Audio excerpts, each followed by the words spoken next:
अली अब्बास की हत्या का मामला एक नाटकीय मोड़ पर पहुंच गया है, जहां भैरवी नामक युवती ने अपराध की जिम्मेदारी स्वीकार की है। भैरवी, जो अली अब्बास से गहरा प्यार करती थी, ने अपनी मुंह ज़बानी में इस घटना की पूरी सच्चाई बयान की है। उसने बताया कि कैसे एक तरफा प्रेम और भावनात्मक उथल-पुथल ने उसे इस कदम तक ला खड़ा किया। अली अब्बास के परिवार को अब न्याय की गहरी आशा है और वे चाहते हैं कि कानून अपना काम करे और उन्हें इंसाफ मिले। पुलिस मामले की तहकीकात में जुटी हुई है और भैरवी के बयान के आधार पर आगे की कार्रवाई की जा रही है। थोड़ी सी बहसबाजी हुई, उसके बाद में अली अब्बास को समझा दिया गया, वो चला गया। उसके बाद हमसे कह रहा था वो चलो साथ में, हमने कहा कि नहीं, हम थोड़ा सामान ले लें अपना, तब चल रहे।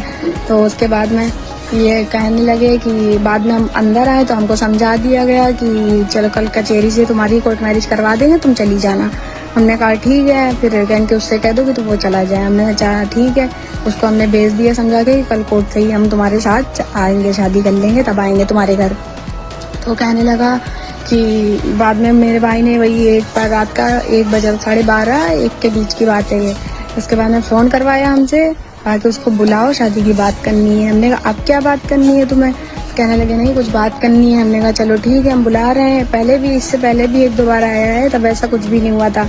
लेकिन इन लोगों की प्लानिंग थी, क्या था ये सब तो हमको पता नहीं, लेकिन इन लोगों की प्लानिंग ही थी। क्योंकि हमने बाहर जाकर के देखा नहीं, पूरे घर की लाइट ऑफ कर दी गई, दरवाज़ा बंद कर दिया गया, हर चीज़ लॉक कर दी गई कि हम बाहर जा ना सकें या कुछ हो ना सके। हम उसको फ़ोन भी नहीं कर पाए, मेरा फ़ोन हाथ से छूट गया, हम फ़ोन उसको नहीं कर पाए।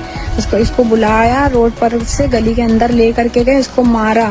जब दरवाज़ा हमने खोला और कस के भागने लगे तो मेरी मम्मी हमको बचाने के लिए हमको खींचने लगी कस के कि तुम्हारे पर जो कोई और है। हमने R1 से वही आया है, उसी को मारा जा रहा है।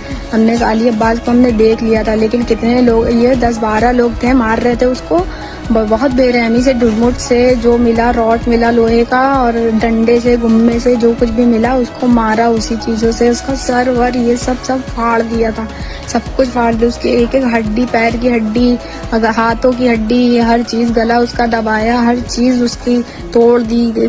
बहुत बेरहमी से मारा है उसको, बहुत ज़्यादा ही बेरहमी से मारा है। हम बस यही चाहते हैं कि उन लोगों को सज़ा हो, फांसी की सज़ा हो, बस हम यही चाहते हैं।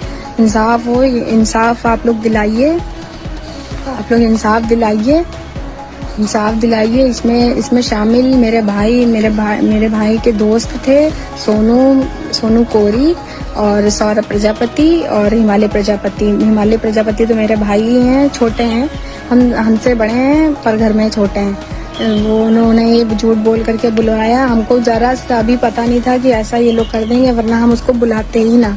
उसको मतलब हिंदू मुस्लिम क्या होता है यार, इंसान प्यार ही तो उसने किया था, उसको मारने की क्या जरूरत? कानून किस लिए बना हुआ है?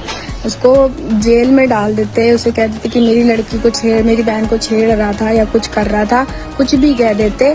लेकिन उसको ऐसे बेरहमी से मारना नहीं चाहिए था, बहुत ज़्यादा बेरहमी से मारा है। उनके घर की कंडीशन क्या है इस टाइम पे? उनकी तो 26 साल की कमाई चली गई, इतना बुरा हाल हो रहा है उनकी मम्मी का, उनकी बहनों का, पापा का, हर किसी का हाल बहुत बुरा है, हर किसी का। मेरा भी हाल बहुत बुरा था।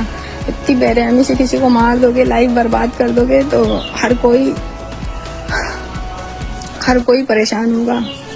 हम इसीलिए उस टाइम तो होशो आवाज़ में नहीं थे, अब लेकिन होशो आवाज़ में हम ये बयान दे रहे हैं कि उन लोगों को, वही लोग थे और 10-12 लोग थे, अभी आधे लोग फरार हैं, उन लोगों ने उगला भी नहीं है। ये हिंदू है, इसका मतलब ये नहीं है कि उनको बचा लिया जाए।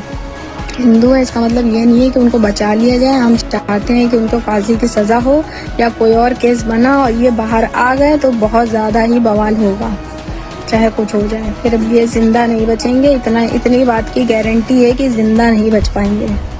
अब इस बात को आप लोग धमकी समझिए या कुछ भी समझिए, ये आपके ऊपर है।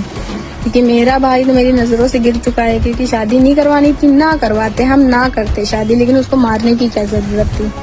बहुत बेरहमी से ऐसे किसी की औलाद नहीं छीनी जाती है। औलाद का दर्द कैसा होता है उसकी माँ से पूछो जाकर।